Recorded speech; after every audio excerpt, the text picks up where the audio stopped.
Welcome to Bounce, playful, unfussy conversations with SoCal arts and culture stars. I'm your host, Susan Petrella, a lifelong arts and culture patron / advocate and the rockstar consultant who rocks your business to success.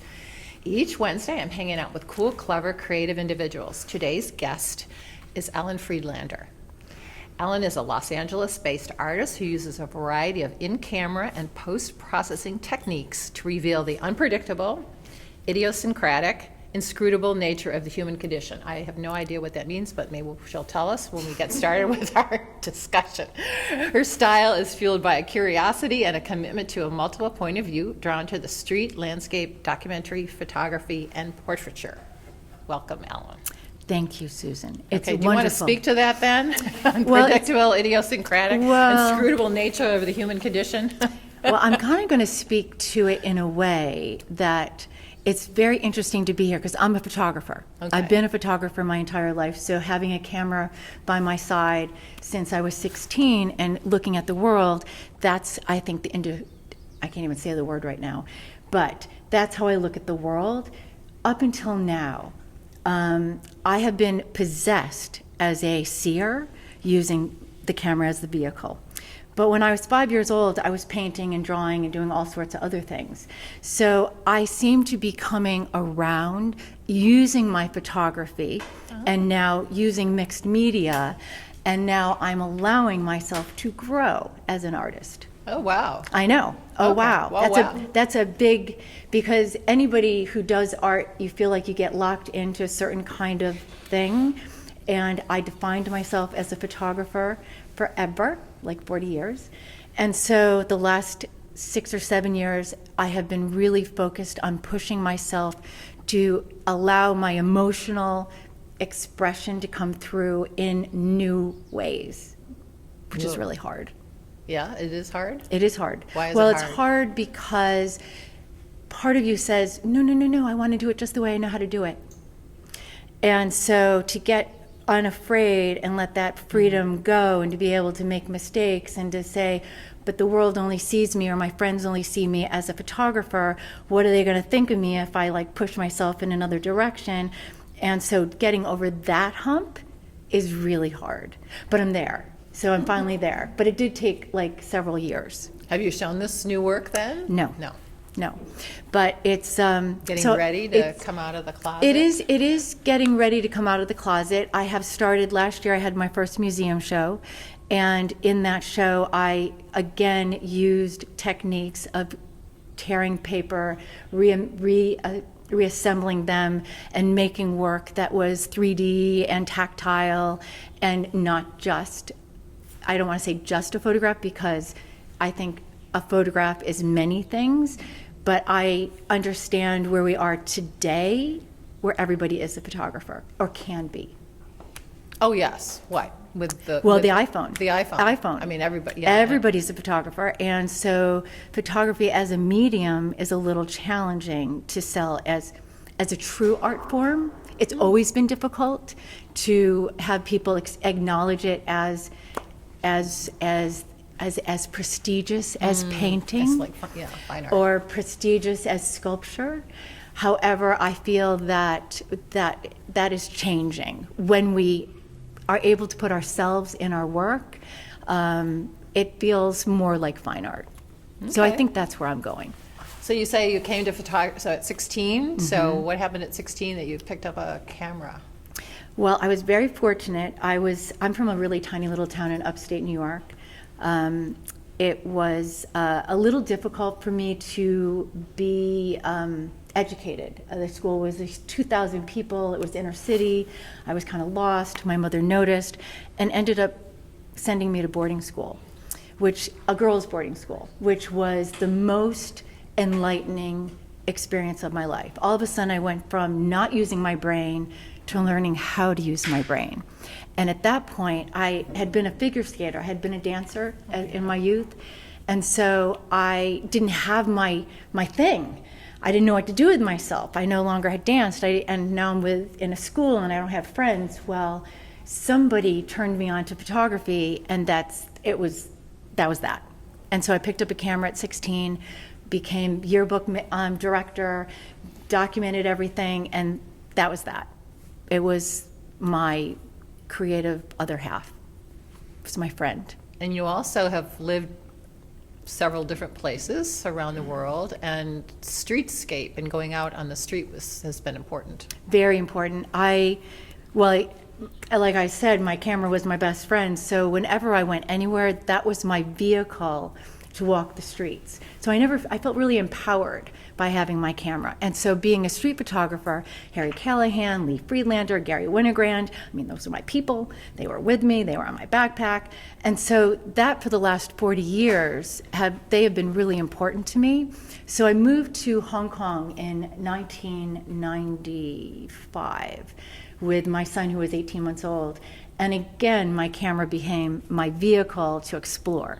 So that's where the street, having my camera, using that, and it's a way to process because I take in information really fast, and by being able to see what I have seen through my lens, it helps me learn what I'm experiencing. And did you have a lot of interaction like with people when you were out in the street with the photographing, or setting yourself apart really? No, I usually smile a lot on the street to have people feel that energy. I never want to feel like I'm taking something from them. I'm always thinking about how I can incorporate them with me. So I think I have a presence, especially during COVID. I walked the streets. I had just moved to LA and I didn't know the city, and so I was getting up at 5:30 in the morning and going into downtown and going to Chinatown and going to Santa Monica in 20 minutes. And 20 minutes. Yes, it's true. And liar, liar, no. It was amazing. But I would be on the streets, and I was there with people who lived on the street, and I'll never forget this one day, probably close to Boyle Heights, and feeling rather safe in my environment, even though I was with people who lived on the street. Something about my energy, respecting their energy. It's all about respect. It's all how you face people. So my camera and being on the street is always like my energy and their energy collectively. I don't know if I answered your question, but it's just part of who I am on the street. So what was the process then with just the photography, but now with the mixed media? Is there a different process? What's the backstory to having something done? That's not the right word. Right. You know what I mean? Finished or Well, create. Since the very beginning, when I was in the darkroom at Ithaca College, pushing photography has always been something I've always had a very strong feeling for. Now as I approach it, I'm looking at making my work have more like, how can I physically alter the photograph or the piece, whether it has like depth, splitting a photograph in half, having another photograph behind it, and having them both interact, not on the same plane, in a simple way that already engages the audience in a different way versus it being flat. I was going to say more depth. More depth. More depth. Yeah, because when something has a sculptural aspect to it, it breaks the energy, and I think people feel a little bit more invited in. It's not flat. And two, there was an interesting article. I don't know if anyone knows Maria Brito. I don't quite know her background. Art connoisseur, works on getting people's collections together or whatever. But she was just talking about AI and just how the art market is really not really embracing AI. They want something done by hand, and it's almost like that's what you've moved to, is really creating work that really shows more of your hand in it. Right. I think. Yeah, my daughter and the I. value of that. Yes, we were just talking about AI. You can never get away from. Well, I am a very late adapter. I am not an early adapter. I came to digital late. My photography professor, I was in Ithaca, in Hong Kong at the time, and he's like, Ellen, you need to get out of the analog age and move into the digital age. And I was like, oh my God, that sounds horrible. So I'm a late adapter. And so talking about AI today, I was like, I really need to get on the program. And Alexi, my daughter, said, really, Mom, you can't deliver a nice, even sentence to me to describe what what you want me to do, let alone describe to AI what you want it to do.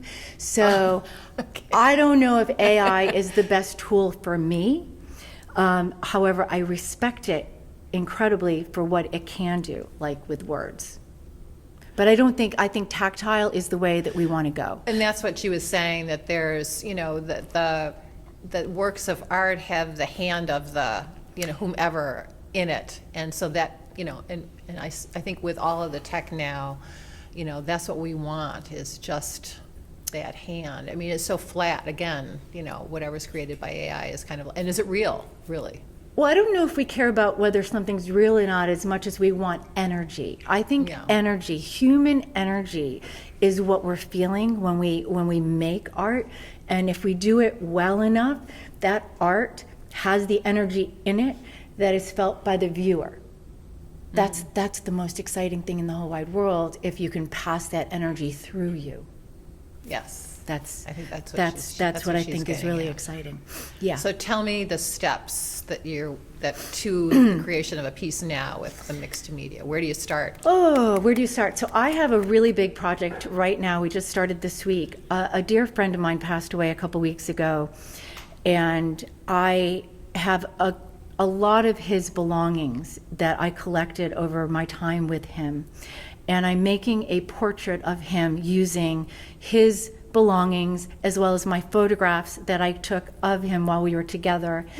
And so, first of all, I'm learning techniques about how to take my photographs and apply them to the canvas. So that's one technique I'm working on. The other technique is glue. You have to know how to use glue. I don't know how to use glue. How do I use glue for ceramics? How do I use glue for wood? How do I use glue for fabric? So on Friday, we're going to a friend, Nancy K. Turner's studio, and she's going to show me all the glue she used. So that's what I'm doing. I am doing a lot of research so that I can attack this project with the most amount of information, so that my creativity, when it's ready to flow, I know what to do. That's the hardest part, because I get stuck with oh my God, I have all this idea, but what am I going to do? How do I get the idea to the canvas? And I'm not even used to working on a canvas, which is now sitting in my studio.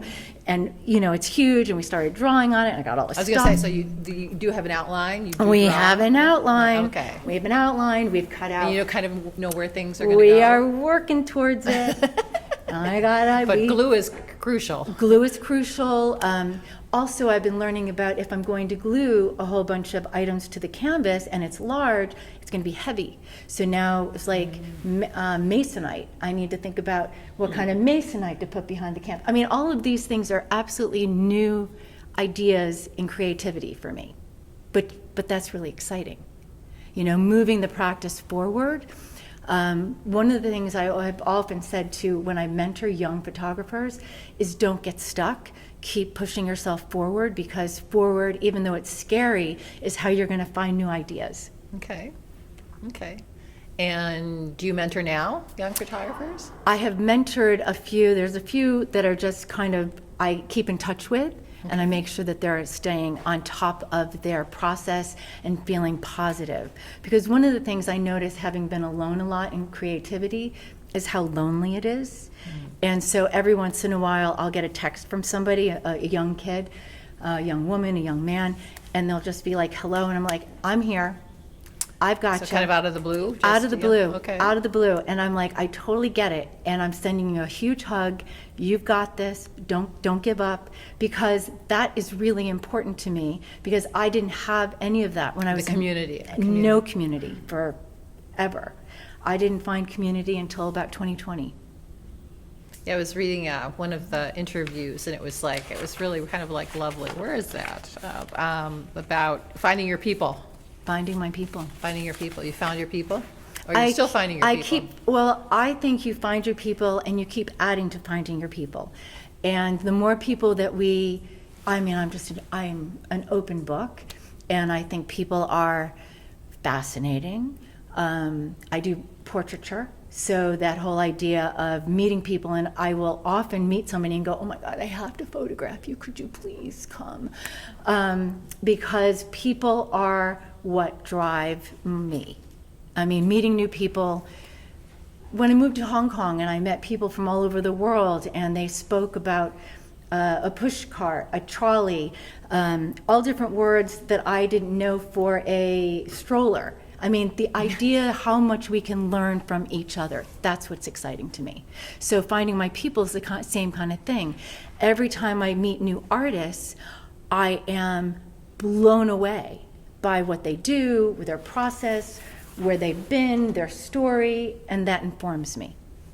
Me too. That's why I love the podcast. Right. It's just so fascinating, and just all the different mediums, and just what the work that they choose to create. It's so very different. It's amazing. And the stories are also very different.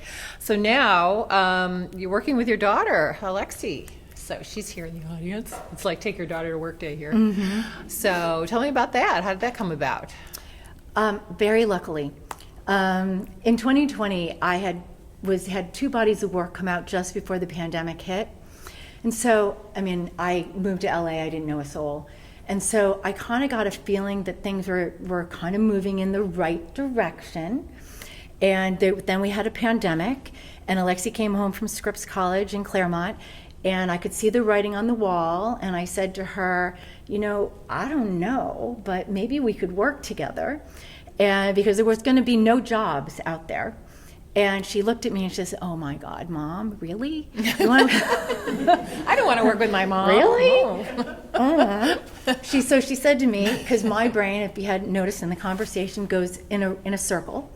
And she's very linear and she's very organized. And she said to me, Mom, you're going to have to try to be a lot more clear and a lot more linear. And I went, okay, I'll try. It lasted a nanosecond. I was very bad at it, but our journey together has only blossomed. She's a ceramicist, she's a painter, she went to Orange County School of the Arts. She's been doing art since she was born. So our collaboration is very natural.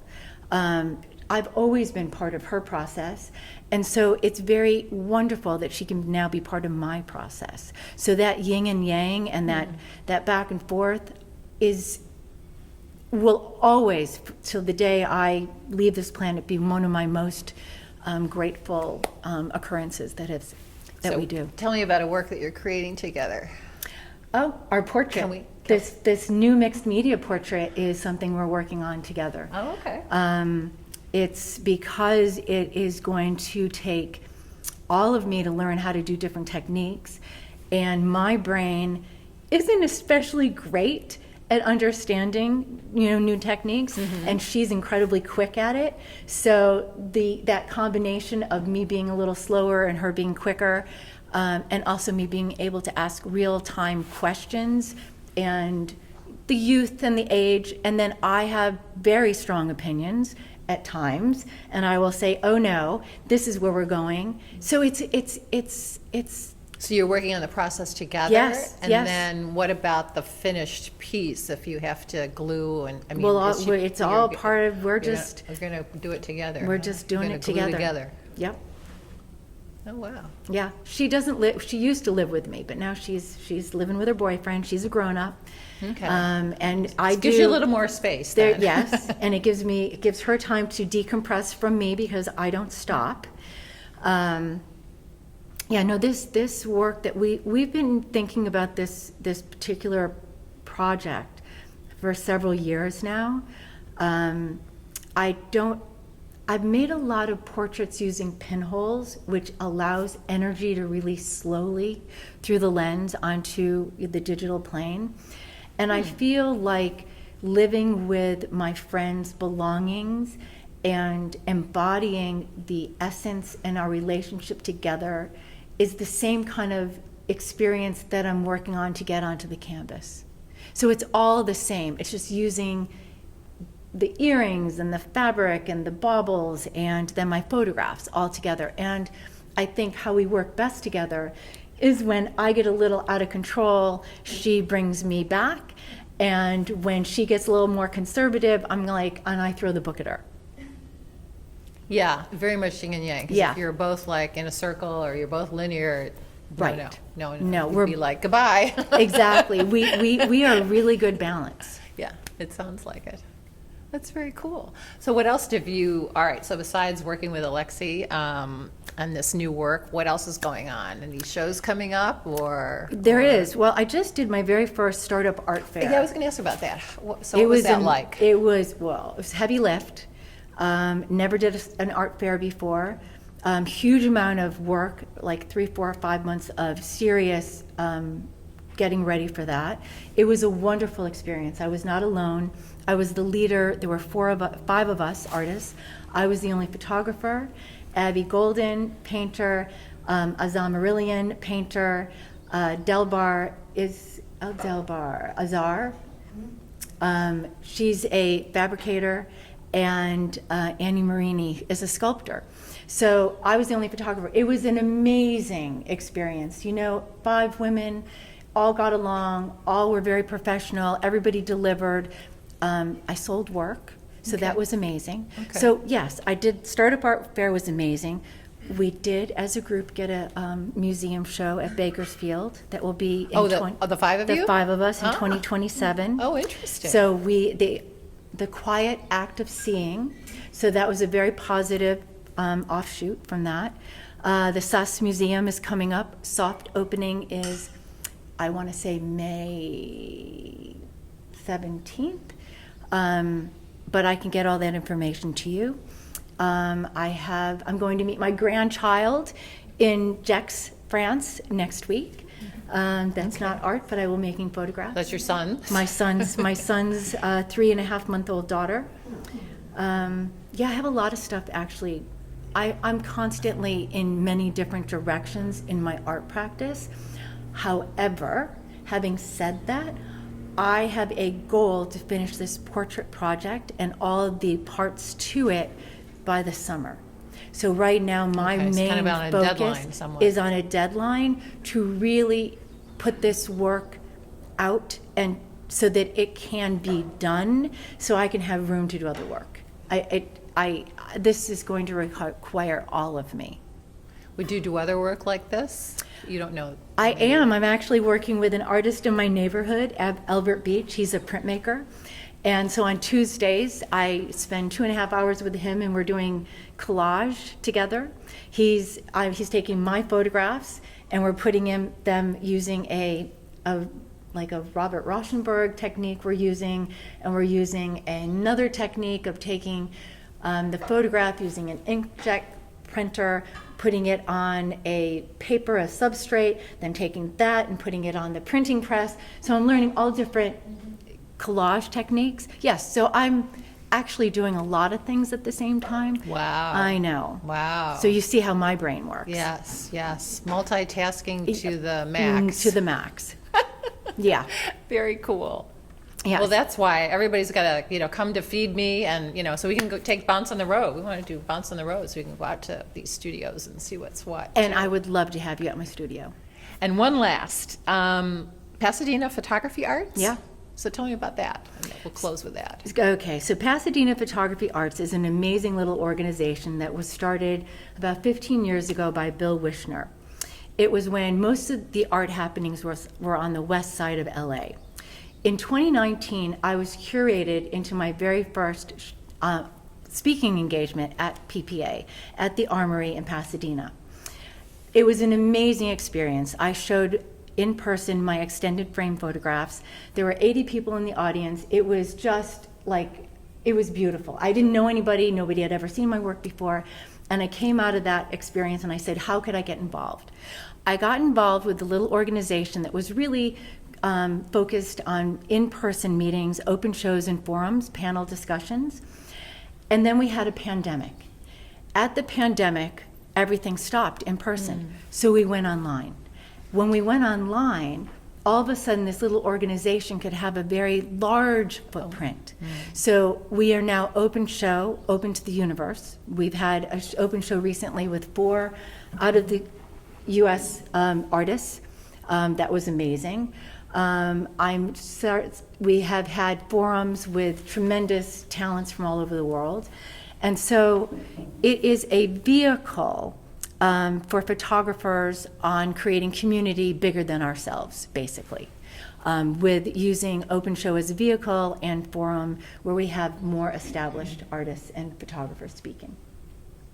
And I happen to be co-director. Okay, very cool. Yeah, community seems to be the watchword for Community. what the arts and culture community would like now. Just really this. Synergy. Yeah, synergy and just, about being alone. We want community now. You want to be alone, but you also want community. Well, you need to be, we need to make the work alone, but we need to have community all around us. And so that is one of the most important aspects of being in Los Angeles, actually, for me, is that LACP and PAC LA and LA Photo Curator has been a collaborator with PPA, and all of these different little organizations, we're stronger together. That's how I feel. Wonderful. Thank you, Ellen, for sharing your story with us. You've made Bounce bounce. A special thank you to our generous sponsor, Coastline College, its Fine Arts Department and Art Gallery. David Michael Lee, Director, Curator, and Professor. David's also Bounce's wonderful producer. Thank you, David. Until next time. Thank you, Susan. Thank you. Thank you. Thank you. Wow. Off the hot